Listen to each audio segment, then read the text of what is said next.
Right folks, good morning. I'll do a quick video now that there's nobody here. It's really hard videoing down here because there's been a lot of people down and a lot of people don't really like me videoing. So anyway, a quick update and what I've been up to and what I'm up to.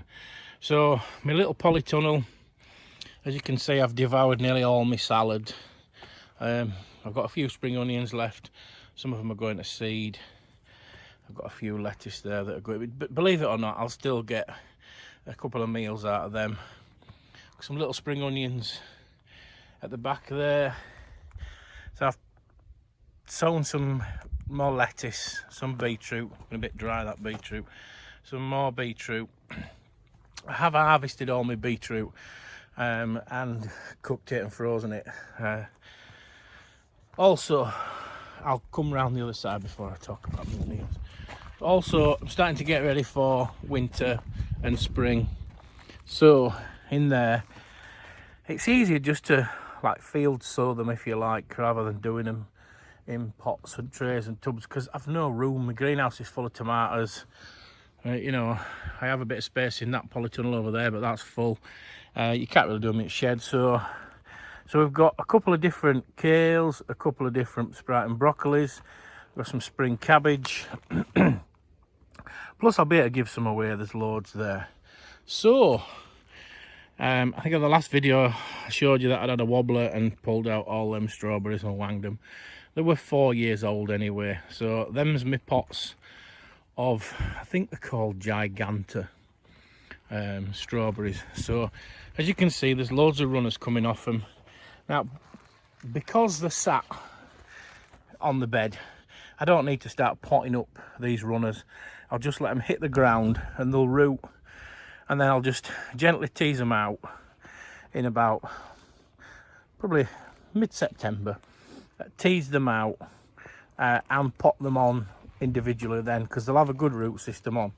So these are then going to go in here in a single row down the middle. I have got 5 of the old strawberry plants. They're only 1 year old, so I'm going to give them a go. My little apple tree has had a haircut. I don't know if you know, if you prune in the summer, that's for shape. If you prune in the winter, that's for growth. So if you prune in the winter, that tree then will go bananas and grow like mad. So if you're trying to shape your tree, now's the time, you know, now in the last sort of few weeks, when you prune your trees, your plums, your plums, your apples, you can do your plums after the frost. Don't ever do your plums, don't ever do any stone fruit trees in the winter, because when the sap rises and that, it goes on mouldy and they hit diseases. So I've just started to prune it for a bit more shape. So I've got little stubs coming off my main leaders now, which should be fruit. There's me one apple. Don't look in very good condition, but it's going to get et. So these are my main ones. So I've got my stubs. This I've left long because I'm going to tie it in, but I have cut some stubs off there. This is going to be, and I've left this one long because this one's going to be brought down along with that one. So everything else I've cut to stub. I've left that one because that will be my final one, and then I'm going to wait for that there, that little bud, and I'm going to take that across. Couple of jobs. Sorry, that wasn't me burping, that was Nelly. Say hello. Yeah, she's there with ball. Swap hands. So I've put a few radish here, there and everywhere in between. So right, onions. Them onions are fine. They don't need pulling.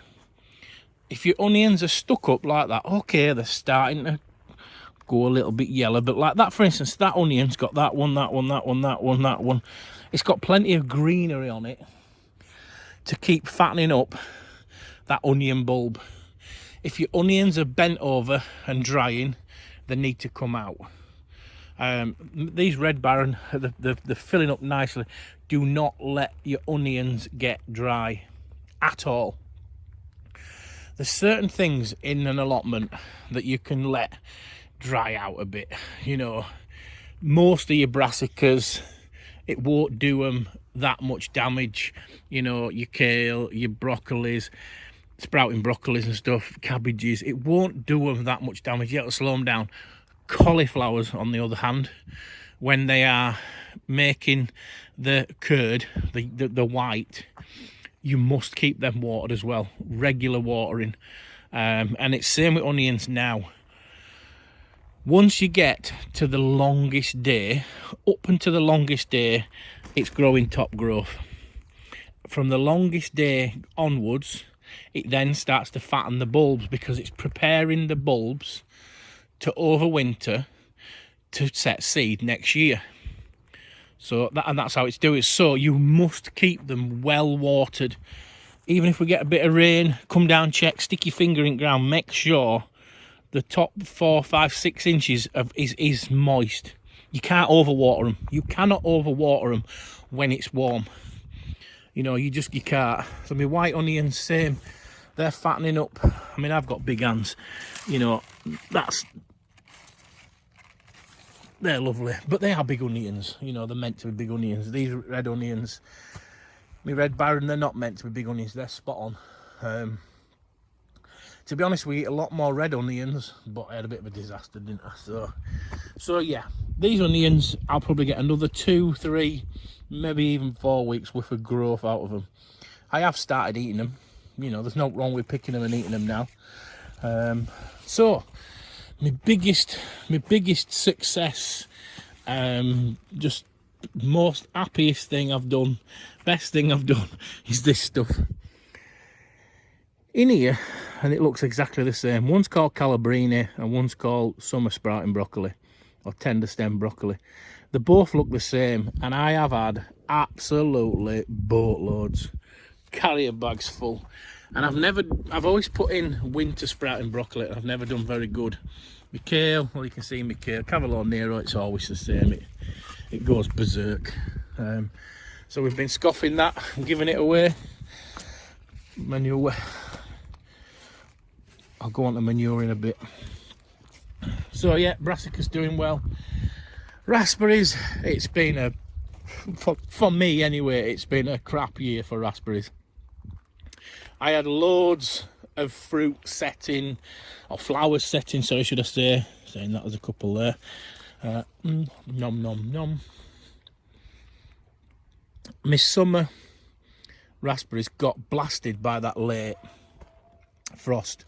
So we've had some, don't get me wrong, we've had a couple of pound, but not like what we should have got.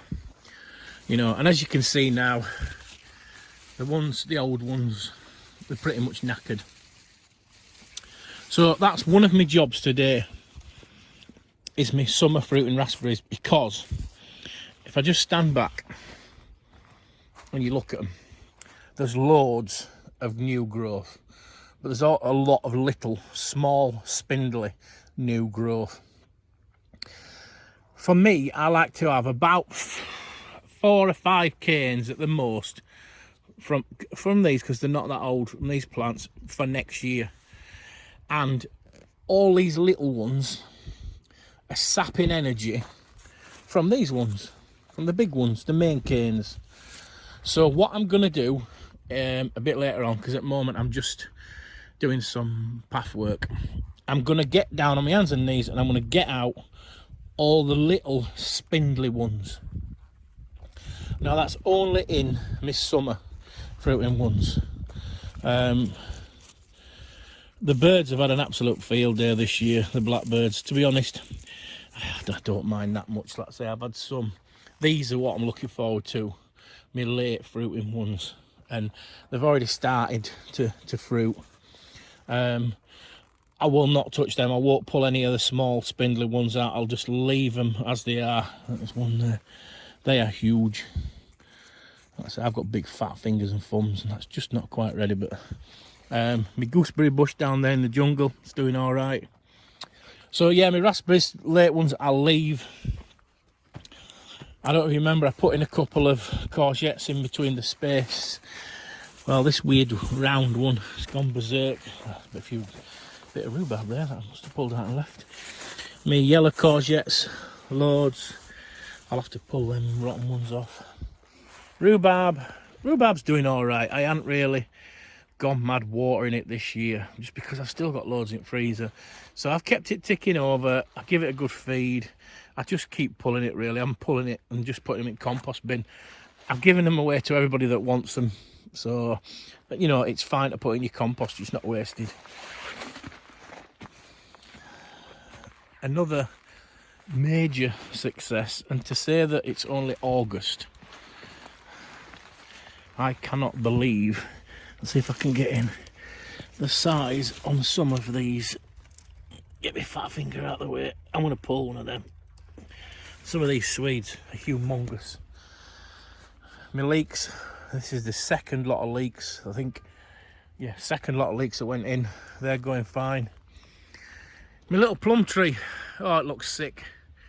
I'm really, I don't like giving up on oat. I've tried all sorts. I'm gonna give it one more year, and then it's coming out. I'm gonna burn it and put something else in. My carrots look to be doing fine. I've been watering through the top. I've not lifted up. I've not looked in. There doesn't seem to be as much top growth as when you do them in sieved soil. So whether that's going to mean smaller carrots, because there's enough top growth, don't get me wrong, but like last year it was just bushy. There were loads of top growth. It was just, this were filled, and there were good carrots apart from the carrot fly. So another week or two and I'm going to start having a look and hiking some out. I'll show you. So we'll see. I may go back to the sieved soil, as in the whole lot sieved soil, rather than sand and sieved soil in the tubes cored out. Some more radish. My third set of leeks. That's my first set. And my parsnips, you can see there, my parsnips are coming on lovely.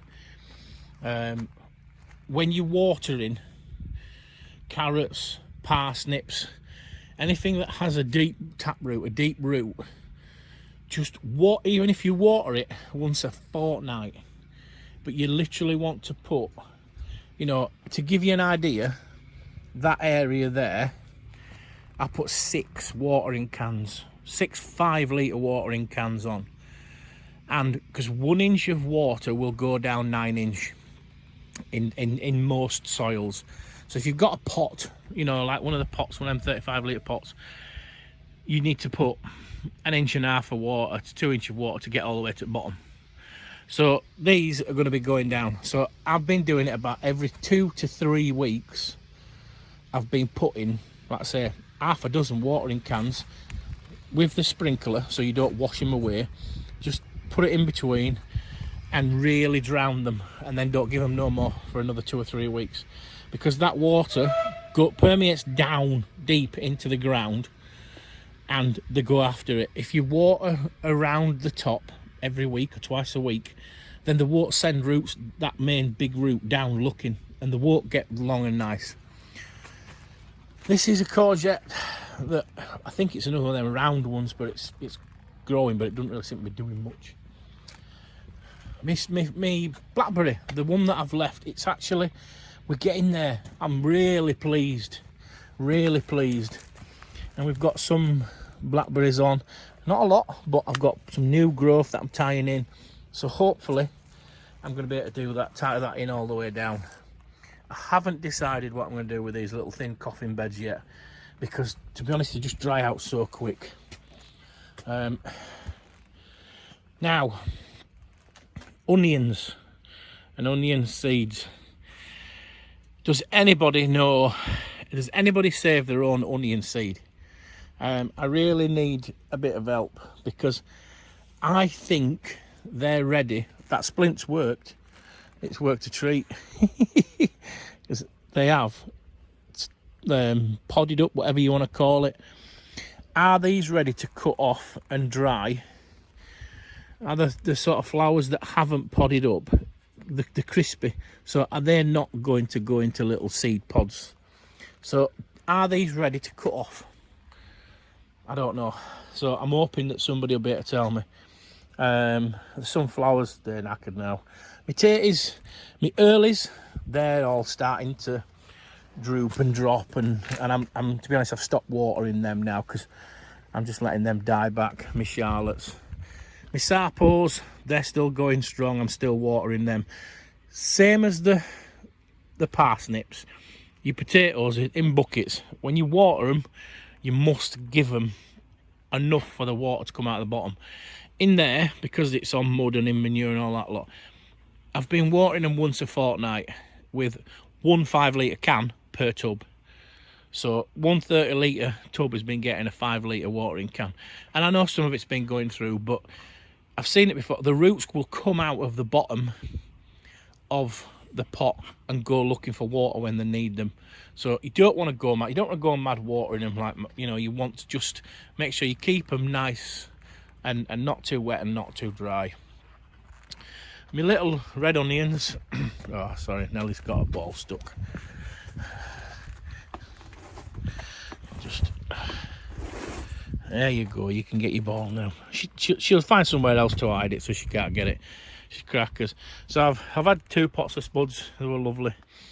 My little onions. So these are the red Baron onions that I put in little clumps that I pull as spring onions, as well as my other spring onions, and then I'll let 3 or 4, sometimes 5, grow into little small onions, because my daughter likes raw red onion, but she doesn't like a lot. So I grow these and save these, and they will sit all winter in my garage in a tray, nice and dry, and then she just gets them when she wants one. All of them, white and red, go through the food processor, get sliced up and bagged up and put in freezer. I don't store any big onions. They're the only onions that I store, and that's for Holly through the winter. Let's say she likes them. Oh well, as long as they last. Compost. So we're cracking on with this. Look, she's dropped it in pond. Now she'll be there for hours. So this is just filling up nicely. This is manure, and it's rotting down nicely. Just steady away. Not with anybody living in there. Lots of worms already. So that's just rotting away down. And that one is last year's compost. So come December, I'll empty that one and that one out onto there, and then I'll hook it all back in so it gets one mix. I'm no dig, and I try to do as little as possible just because I'm knackered. It takes me all day to get those 2 out and back in.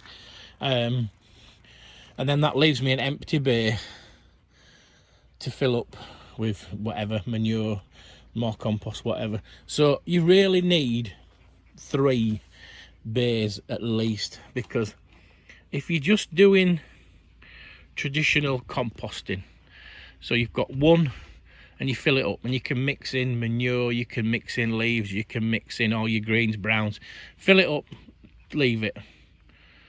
Then at the other end, that's where, like for me, is where my compost, you know, that you've done the previous year, that's sat maturing. So you've got an empty one. So once you've filled that, your first one, you can then turn it once into your middle one, and just turn it once. Compost does get a lot better if you can turn it at least once, but you don't have to do it. It just takes longer.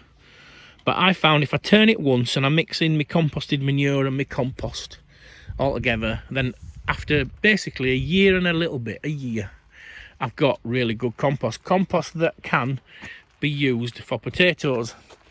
And this is what I've got in here. So this is the soil from my potatoes. So this is my compost. So this has had 8 months compost and 8 months manure composting mixed together, and then left for about another 6 months. And that then is what I used to plant my potatoes. And then after my potatoes have grown, this now, to be honest, I could use it again for tatties. or it can now be used for anything on the allotment. So it's like nearly 2 years old, and that is like the perfect compost for top dressing. For to be honest, that I could put through my little sieve and sow seeds in it, which is what I'm going to do. I'm going to save some.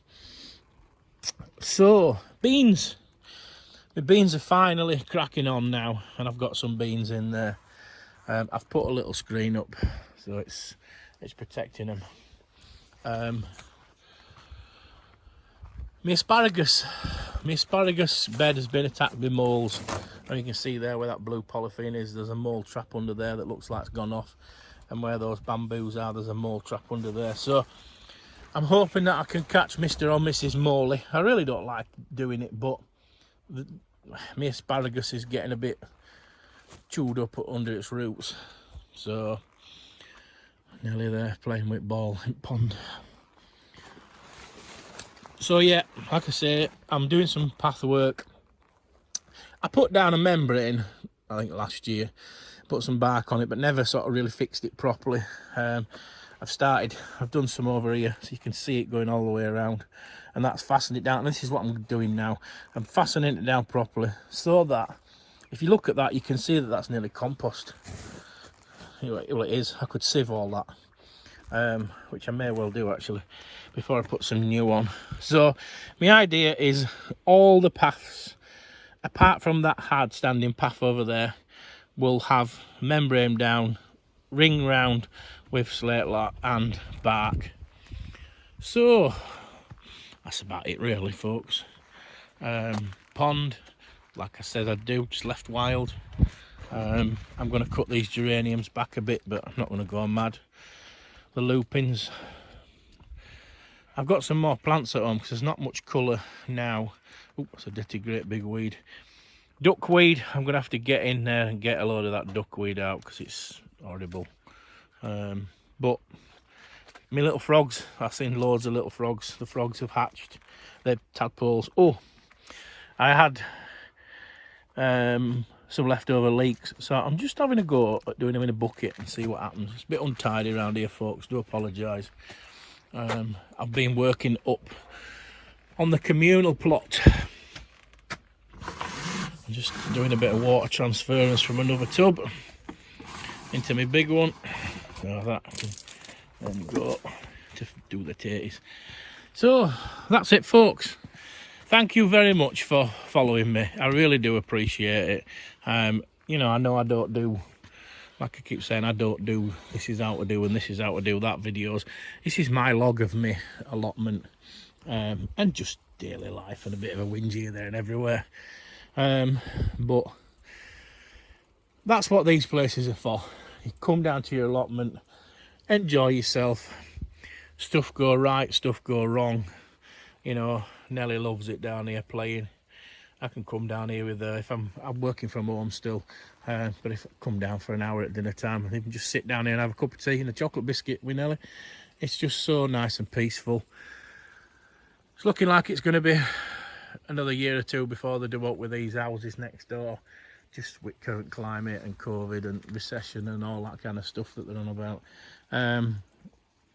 So that's it for now, folks. If anybody's got any questions, leave them in comments.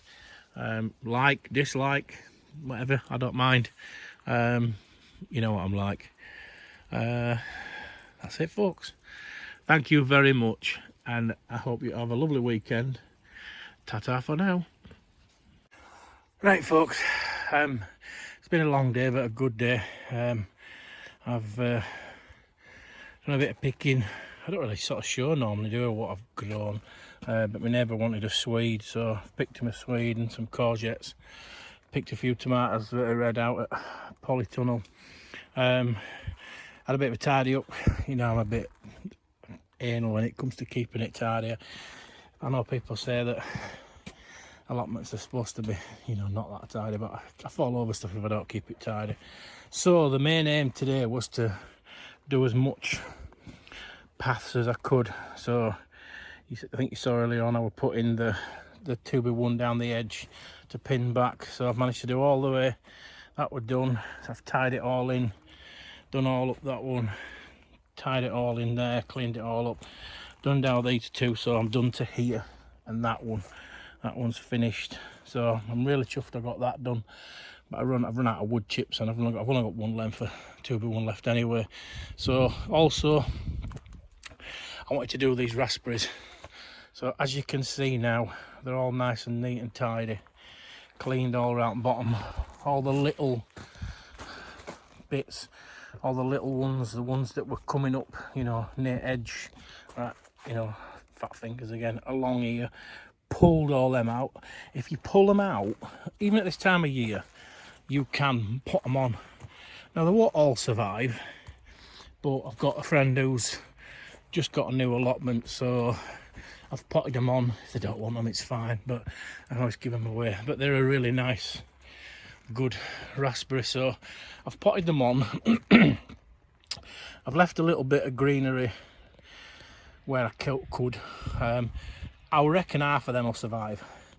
If half of them survive, there's 3 raspberries there. So that's it, folks. I've really enjoyed myself today.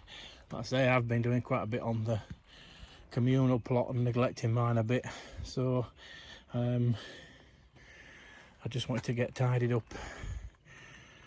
Nellie's gone, my daughter came and picked her up, so that means I can get on a little bit. Oh, I've potted on some of my little bonsai trees, some of my little trees that I'm growing for bonsai. I've potted there and all now in, I think they're about 8 or 9 inch pots.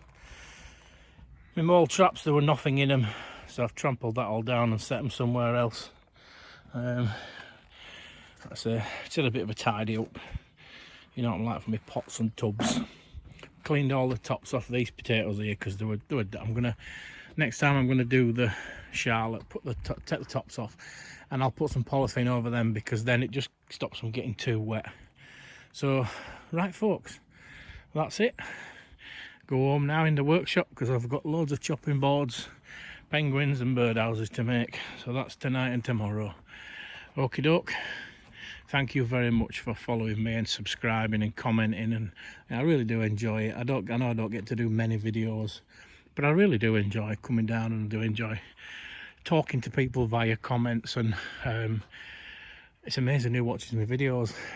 I got a comment over there from somebody that I really wouldn't have thought would watch my videos, but no. Right, okie doke, folks. So it's a shame there's been some trains going up and down, but I couldn't get on along so people here. Right, ta-ta for now.